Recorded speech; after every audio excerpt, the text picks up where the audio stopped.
Assalamualaikum warahmatullahi wabarakatuh.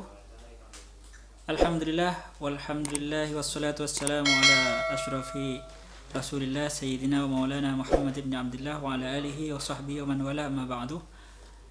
Pada kesempatan kali ini kita sudah memasuki fasal yang ketiga dari kitab Safinatun Najah. Langsung saja saya bacakan.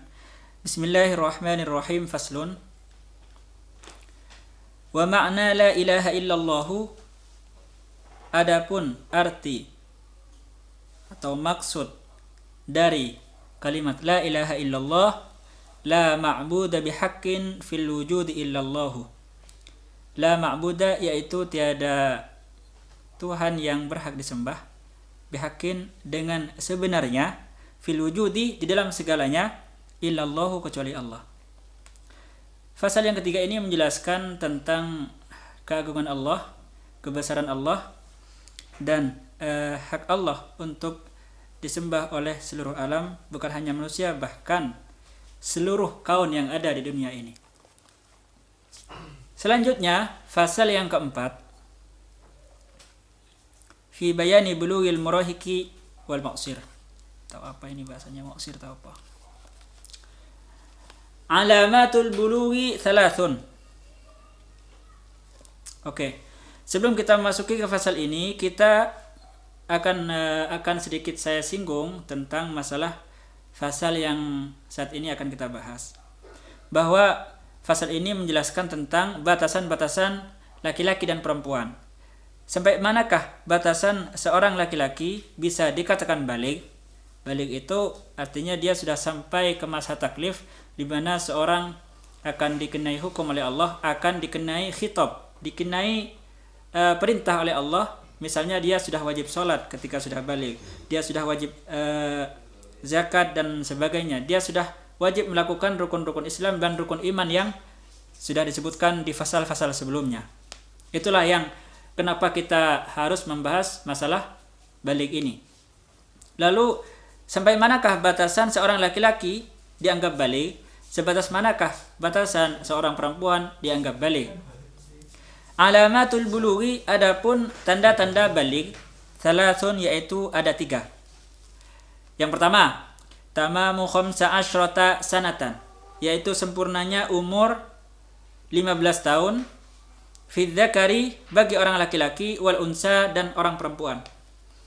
Ketika seseorang perempuan sudah berumur 15 tahun, ya, perempuan atau laki-laki, laki-laki atau perempuan atau bencong sekalipun, ketika sudah berumur 15 tahun, maka sudah tidak ada pembahasan apakah dia mau keluar darah, apakah dia enggak keluar darah, apakah dia, semuanya tidak ada penafsilan. Kalau udah umur 15 tahun, maka dia pasti sudah dihukumi baligh, sehingga dia sudah wajib sholat, sudah wajib zakat, sudah wajib puasa, sudah dan seterusnya.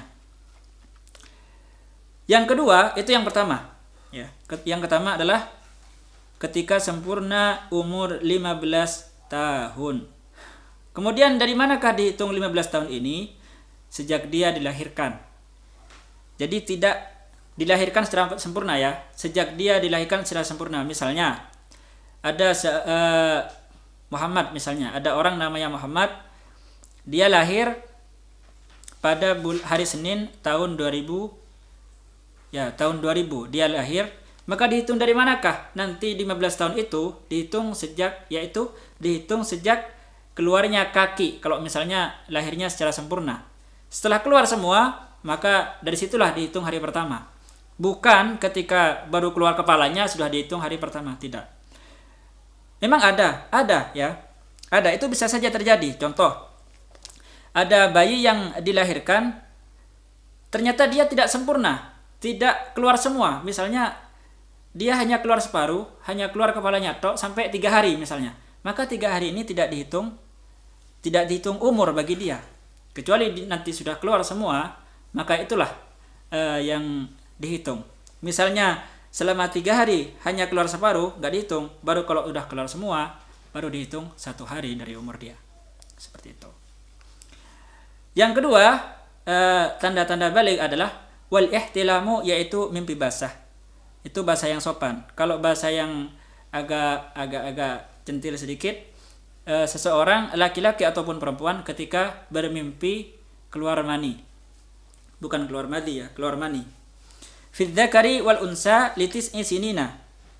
Bagi orang laki-laki dan orang perempuan karena umur 9 tahun.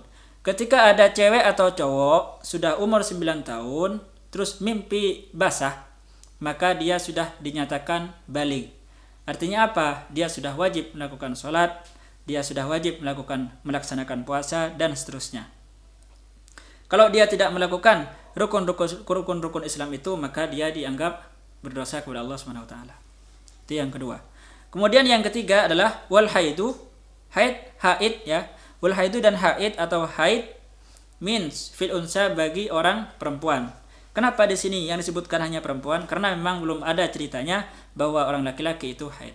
Maka haid ini hanya khusus bagi seorang perempuan saja. Wal haidu, tanda-tanda baligh yang ketiga adalah haid fil unsa bagi orang perempuan litis isinina karena umur 9 tahun. Ini bisa kita pahami bahwa batasan seseorang dianggap baligh bagi seorang perempuan adalah umur 9 tahun.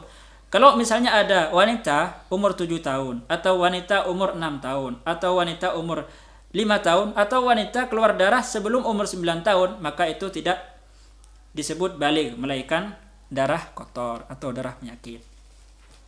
Jadi saya ulangi lagi bahwa alamatul bulughi thalathun, tanda-tanda baligh itu ada 3. Yang pertama adalah tamamu 15 sanatan fi dzakari wal unsa, yaitu sempurnanya umur 15 tahun bagi orang laki-laki dan perempuan.